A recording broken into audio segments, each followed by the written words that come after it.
Hello, good afternoon. Welcome to Talks with Tony. So glad to have you join us or watch this at some point in your day.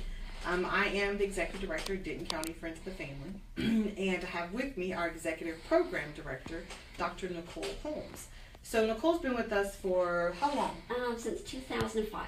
Oh my goodness, a long time. She came shortly after I did. So we are 12-year veterans here at Friends of the Family.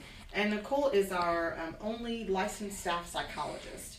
So Nicole's been here, started off originally working in our program as a counselor, yes, and for our sexual assault victims, right? And both domestic violence and sexual assault victims, but I also coordinated the sexual assault response team. And then Nicole was promoted to be the director of our counseling program services, and she's done an excellent job of developing our very, very well-respected internship program for our graduate students primarily and doctoral students.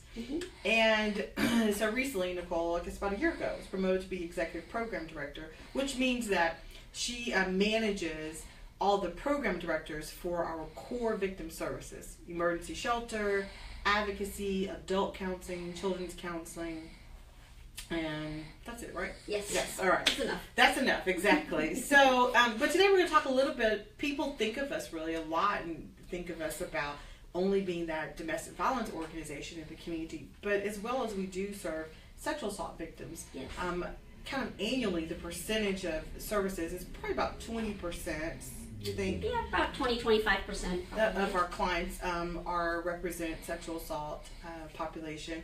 And so there's been a lot of, I guess, discussions in the media recently around some recent sexual assaults in our community.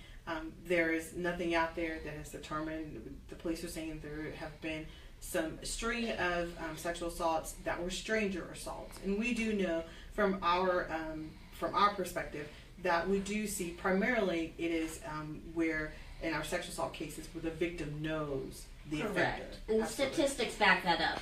If you look at statistics, 9 out of 10 sexual assaults, the victim knows the offender. Sure. So we, what makes this kind of recent thing in the news has been because there's been more, we've had these sexual assaults where it has been the victim did not know the perpetrator. Right. So we all hope that the police will catch these offenders very quickly, of course. But we want to talk a little bit about making sure that victims know they have access to services with us, because very oftentimes if someone has previously been sexually assaulted, then they may find hearing this recent news may mean that it becomes a trigger for them, correct? Correct, yes, definitely. And so whether it's been a recent sexual assault or sexual abuse in childhood or a sexual assault 10 years ago, hearing about the recent sexual assaults can definitely be very triggering, as can watching a television program or anything that can bring up that trauma. And so it's important that people realize that we do provide those services, that we do have counseling services as well as the advocacy and legal assistance.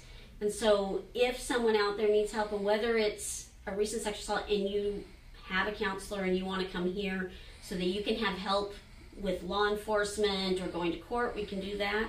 But we do provide the counseling to help heal from that trauma.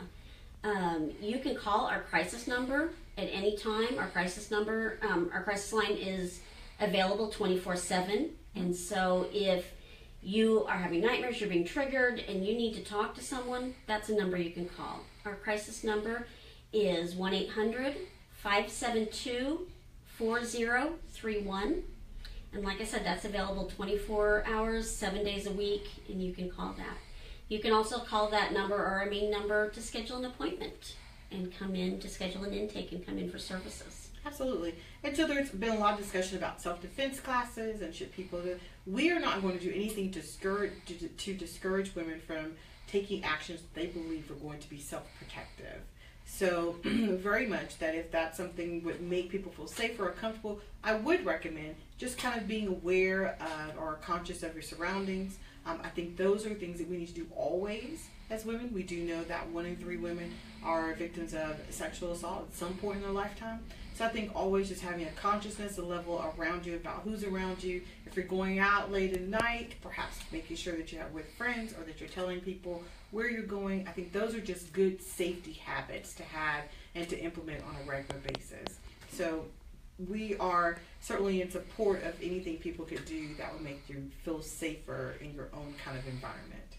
All right? And while you always want to do things that help you feel safer, and whether that's because it protects you from a mugging or any other crime, as well as from sexual assault, I also want to reiterate that regardless, sexual assault or assault is never the victim's fault, and that anybody can become a victim of sexual assault.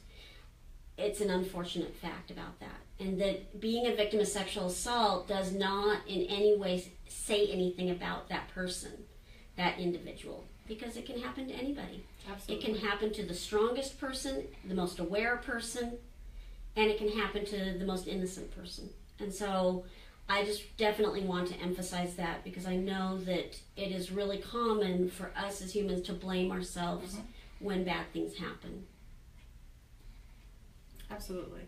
So once again, feel free to reach out to the crisis line if you just feel like you want to need to talk, or if you feel like you'd like to volunteer with us to support sexual assault victims on their journey to healing. Then feel free to contact our office or go to our website, dcfof.org, and click on the link about volunteering and how you can be a part of this work with us. So once again, Talks with Tony, so glad that you joined us today, and have a wonderful, safe weekend.